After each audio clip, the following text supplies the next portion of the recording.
Hello, Ryan here, aka Sifu Messiah, and welcome. This is some more Star Citizen. As you probably know, or you're aware, the Star Citizen 2.2 is now available on the PTU, and I've been lucky enough to get access. So, the first thing I thought I wanted to check out, as it looks incredible, is the Xi'An Scout, or the Katu Owl. Now, this is actually originally made by the Xi'an manufacturer, Apoa.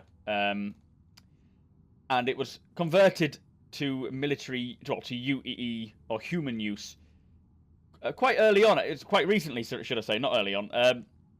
Only until about the 2896 did we actually get our hands on one of these. It was when a naval fleet or a recon squadron was sort of fortunate to discover one, just an abandoned one, or it was like a derelict pilotless ship just floating there, so they took it back. I'll try and find there's a picture of it somewhere. I'll try and find that. Sorry if you heard my phone going off. That interrupted very rudely. But yeah, and yeah, it's only quite recently that we've actually come across these. Now, this is the first time it's been in hangar. It's not flyable, but it looks amazing. I am so impressed with how this looks. To me, when you look at it from the side, it looks like a chameleon, but with wings, which is unusual. The colour scheme looks cool with its sort of red and blacks, and you've got your lights, you've got your green lights up here. I'm not sure what they're supposed to be, but these blue lights look like your thrusters, and it is very unique in that sense. The cockpit just looks insane. It looks like something out of Tron. I really, really like that. Before we get in, I'll just tell you the stats on it.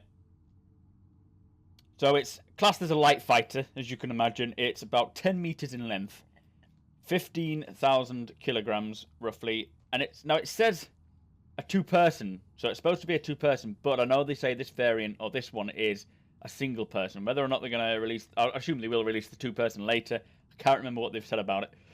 But there's no cargo capacity.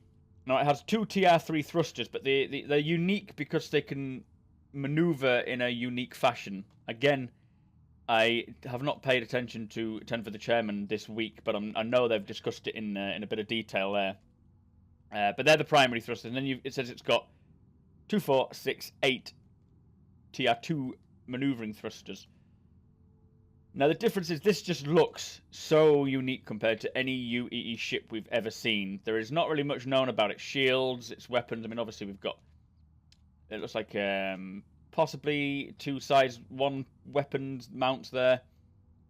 I apologise for my lack of knowledge, but I just wanted to show it off because it does look so cool. Let's just get in. A reference I like to make is that it looks like the Flight of the Navigator stairs. Hang on a minute. Let's just look at it. I like these sort of insect feet. They're so cool. But yeah, let me show you the Flight of the Navigator stairs. How awesome is that? So let's get in. Now the controls, they say, are sort of not 100% as to what they'll be. We can't look around, unfortunately. We can't do anything. But yeah, it is looking like a really cool ship. The field of view looks a bit closed off with these 2 bars or 2 beams either side of the central glass panel. It's a bit constrictive. We'll just get back out again.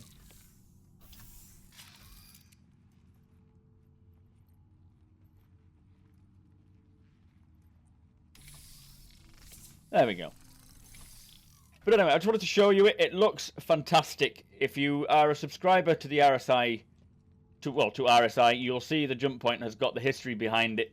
Very, very cool. It was first spotted in the 28th century when there was a Cold War between the UEE and the Xi'an, and they would see it. Pilots and the Navy would see it. Just recon, sort of coming close to the Perry line, which is the line that they are not really supposed to cross, to do some reconnaissance on the UEE.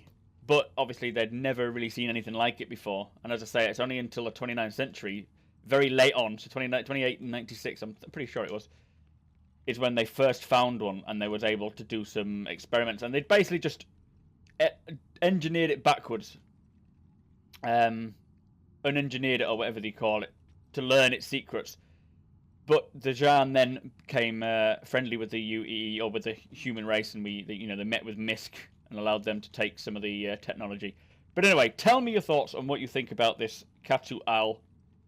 I adore it. I don't own one. This is Captain Webby's. So thank you, Captain Webby, for allowing me access to your hangar once again to take a look at this.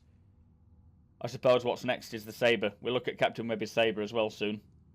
Thank you for watching. Don't forget to subscribe. And I shall see you later.